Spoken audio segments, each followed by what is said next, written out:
Okay, so now tell us, how would it look like for ODEC working with the KZN CSOC in taking the process of OGP forward?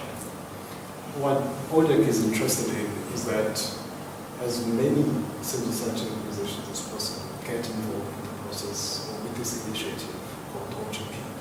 It's a multi-stakeholder initiative that involves governments, that involves civil society, involves business and labor movements.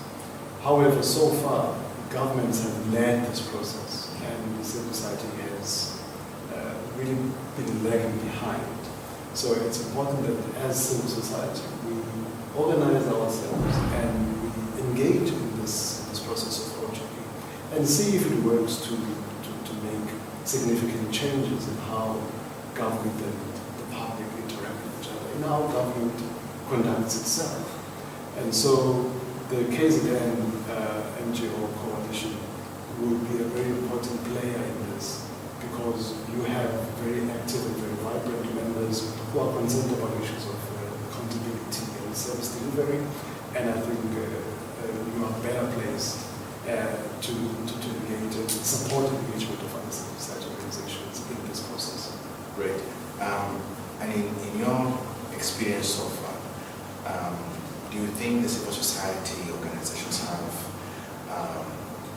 influence over the South African government in this context to make sure that the commitment it has made actually actualized, and at the same time that citizens can be made aware that these are the commitments that the government has made, and it is making them transparent to know the interaction between the government and the international bodies that are involved in the process of making this kind of commitments.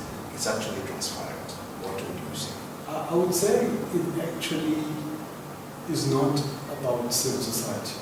It's about the citizens. It's about the people. Yeah. Civil society is really there as a mechanism to make sure that the views and the voices of ordinary people get heard and get responded to, and ordinary people are able to influence what governments is doing. So it's not so much the power of civil society, but it's the power of the individual, the citizen, to be able to make their voice heard and influence decisions being taken by government. Our challenge as civil society organizations is to use the resources we have to make sure that those voices are heard.